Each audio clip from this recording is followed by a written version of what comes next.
నమస్తే welcome to Anantha TV నేను దీప్తి మధుసూదన్ రెడ్డి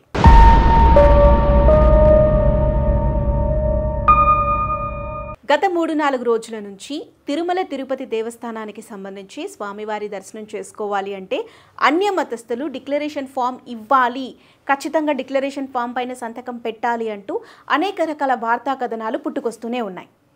అంతెందుకు నిన్న జగన్మోహన్ రెడ్డి కూడా స్వామివారి దర్శనానికి వెళ్ళకపోవటానికి కారణం కూడా డిక్లరేషన్ ఫామే అని ఒక కారణంగా చూపించారు. అదేంటి, అన్యమతస్థులు స్వామివారి దర్శనం చేసుకోవాలంటే డిక్లరేషన్ ఫామ్ ఫిల్ చేయాలా? అసలు ఇది ఎప్పటి నుంచి ఉంది? మరి ఆ మాటకు వస్తే నాంచారు బేబీ కూడా అన్యమతస్థురాలే కదా, స్వామివారి భక్తురాలే కదా, ఆమె కోసం అక్కడంటూ ఒక సపరేట్గా టెంపుల్ కూడా ఉంటుంది కదా. మరి ఆవిడకి లేని రూల్ మరి మిగతా వారికి ఎందుకు వచ్చింది? అసలు ఈ రూల్ని ఎప్పుడు పెట్టారు, ఎప్పటి నుంచి అమల్లో ఉంది, ఎవరు దీన్ని స్టార్ట్ చేశారు, అసలు పూర్తి వివరాలు ఏంటి అనే విషయాన్ని నేను మీకు ఇప్పుడు తెలియజేసే ప్రయత్నం చేస్తాను. ఎక్కడా స్కిప్ చేయకుండా చూడండి. టీటీడీ నిబంధనల ప్రకారం కలియుగ దైవం శ్రీ వెంకటేశ్వర స్వామి దర్శనానికి వచ్చే హిందూయేతర మతాలకు చెందిన వారు డిక్లరేషన్ సమర్పించాలి. 1990లో అప్పటి ప్రభుత్వం దేవాదాయ శాఖ చట్టం 30/1987 కింద ఒక జీవోని తీసుకొచ్చింది. ఈ జీవో నిబంధన ప్రకారం హిందువులు కాకుండా ఇతర మతాలకు చెందిన వ్యక్తులు శ్రీవారి ఆలయంలో ప్రవేశానికి ముందు డిక్లరేషన్ ఇస్తూ ఒక లెటర్ రాసి సంతకం చేసి సమర్పించాల్సి ఉంటుంది. ఆ డిక్లరేషన్ ఫామ్లో ఆ అన్యమతానికి చెందిన వ్యక్తి తాను శ్రీ వెంకటేశ్వర స్వామిపై నమ్మకంతో ఆయన దర్శనానికి వచ్చానని, దర్శనం కోసం అనుమతించాలని కోరుతూ తన వివరాలు తెలిపి సంతకం చేయాల్సి ఉంటుంది.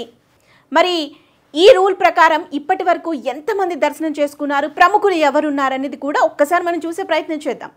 రాష్ట్రపతి హోదాలో తిరుమల దర్శనానికి వచ్చిన అబ్దుల్ కలాం కూడా డిక్లరేషన్ సమర్పించే ఆలయంలోకి అడుగుపెట్టారు. మరి ఆయన ఎప్పుడొచ్చారు అనంటే 2003 నవంబర్ 20న చంద్రబాబు నాయుడు ముఖ్యమంత్రిగా ఉన్నప్పుడు ఒకసారి, 2009 మార్చి 19న వైఎస్ రాజశేఖర్ రెడ్డి ముఖ్యమంత్రిగా ఉన్నప్పుడు మరోసారి ఏపీజే అబ్దుల్ కలాం గారు స్వామివారిని దర్శించుకున్నారు.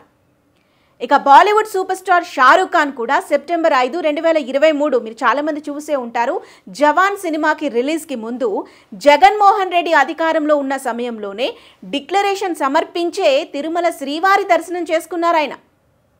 ఇక జగన్ ఇప్పుడే కాదు, గతంలో కూడా చాలాసార్లు ఈ విధంగానే ప్రవర్తించారు. 2012లో మార్చిలో కడప ఎంపీ హోదాలో దర్శనానికి వెళ్ళినప్పుడు ఈ విషయంలో వివాదం తలెత్తింది. అప్పుడు కూడా జగన్ నుంచి డిక్లరేషన్ కోసం టీటీడీ అధికారులు ప్రయత్నించినా కూడా ఆయన నిరాకరించారు.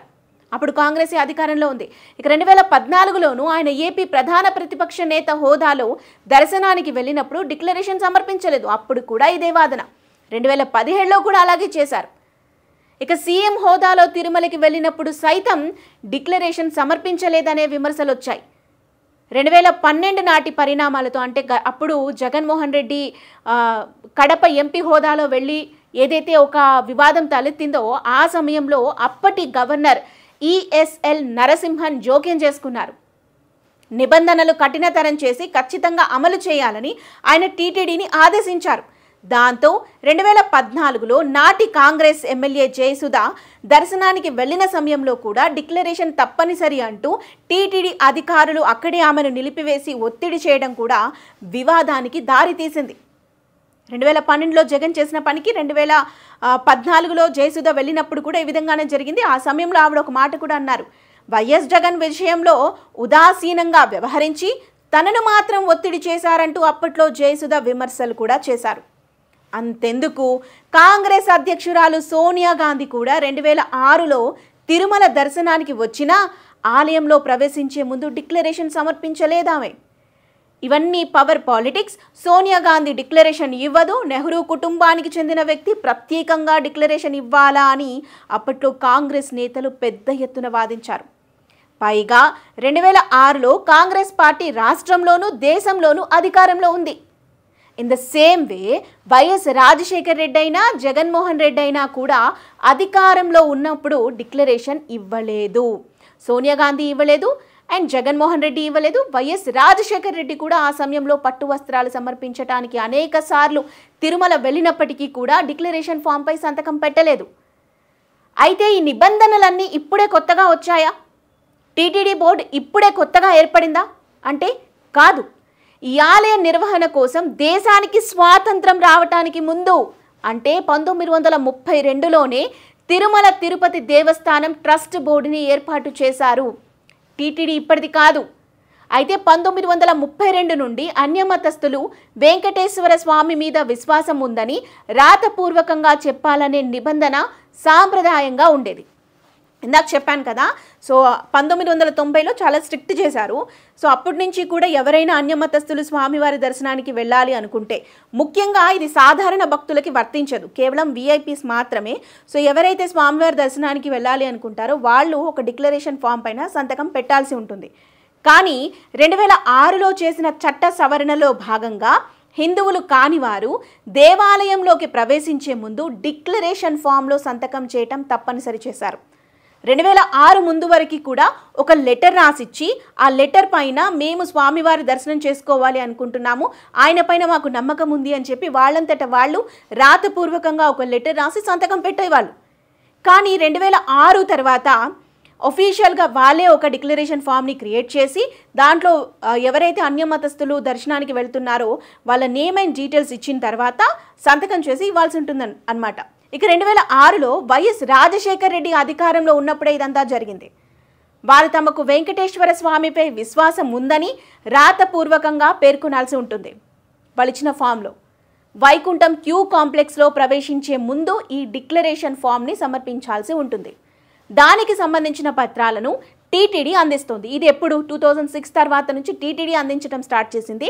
అంతకు ముందు వరకు ఎవరైతే అన్యమతస్థులు వెళుతున్నారో వాళ్ళ చేతి రాతతో ఒక లెటర్ రాసి ఇవ్వాల్సి ఉండేదన్నమాట. ఇక అన్యమతస్థులు దానిపై సంతకం చేసి ముందుకెళ్లాల్సి ఉంటుందన్నమాట. సో ఇది ఇప్పుడు కొత్తగా వచ్చిందేమీ కాదు, ఎప్పటి నుంచో అమలులో ఉన్న అంశం. పైగా వైఎస్ రాజశేఖర్ రెడ్డి హయాంలో ఇంకా స్ట్రిక్ట్గా మార్చేసినటువంటి అంశం కూడా. సో ఆయన అధికారంలో ఉన్నప్పుడే డిక్లరేషన్ ఫామ్ని టీటీడీని అందించే విధంగా ఒక కొత్త అంశం తెర మీదకి వచ్చింది. ఆ తర్వాత అనేక మంది డిక్లరేషన్ ఫామ్ని సబ్మిట్ చేసే స్వామివారి దర్శనం చేసుకున్నారు. అదన్నమాట సంగతి. సో జగన్మోహన్ రెడ్డి ఇప్పుడు కొత్తగా డిక్లరేషన్ ఫామ్ పైన సంతకం పెట్టను అంటే సరిపోదు. ఆయన తండ్రి గారైనటువంటి వైఎస్ రాజశేఖర్ రెడ్డి గారి హయాంలోనే 2006లోనే ఈ రూల్ ఇంకా స్ట్రిక్ట్ అయింది. గతంలో ఎప్పటి నుంచో దేశానికి స్వాతంత్రం రాకముందు నుంచే టీటీడీ బోర్డు ఏర్పడటం, అప్పటి నుంచే ఎవరైనా అన్యమతస్థులు స్వామివారి దర్శనం చేసుకోవాలి అంటే రాతపూర్వకంగా లెటర్ రాసిచ్చి వెళ్ళి స్వామివారి దర్శనం చేసుకోవటం. ఇక ఆ తర్వాత 2006 తర్వాత పర్టికులర్గా టీటీడీని ఒక డిక్లరేషన్ ఫామ్ని అందించటం, దానిపైన సంతకం చేసి డీటెయిల్స్ ఇచ్చి తర్వాత స్వామివారి దర్శనం చేసుకోవటం అనేది ఆనవాయితీగా వస్తుంది. ఇప్పుడు కొత్తగా వచ్చింది కాదు. ఏపీజే అబ్దుల్ కలాం గారైనా అలాగే వెళ్ళారు, షారుఖ్ ఖాన్ అయినా అలాగే వెళ్ళారు. ఎంతోమంది ప్రముఖులు అన్యమతస్థులైన వారు స్వామివారి దర్శనం చేసుకోవటానికి వచ్చినప్పుడు ఈ విధమైన పద్ధతులని పాటించి మరీ స్వామివారి దర్శనం చేసుకున్నారు. కొంతమంది వాదించారు, ముఖ్యంగా అధికారంలో ఉన్నప్పుడే వాదించారు. సో వారి సంగతి పక్కన పెడితే మిగతా వారంతా కూడా ఈ రూల్ని ఫాలో అయ్యారనమాట. సో అది సంగతి. సో మరి జగన్మోహన్ రెడ్డి ఏదైతే విషయం చెప్తున్నారో, నా మతం మానవత్వం, అదే డిక్లరేషన్లో రాసుకోండి అంటూ కూడా నిన్న ప్రెస్ మీట్ పెట్టి మరి ఒక మాట అన్నారు. దానిపై మీ ఒపీనియన్ ఏంటో కామెంట్ రూపంలో తెలియచేయండి.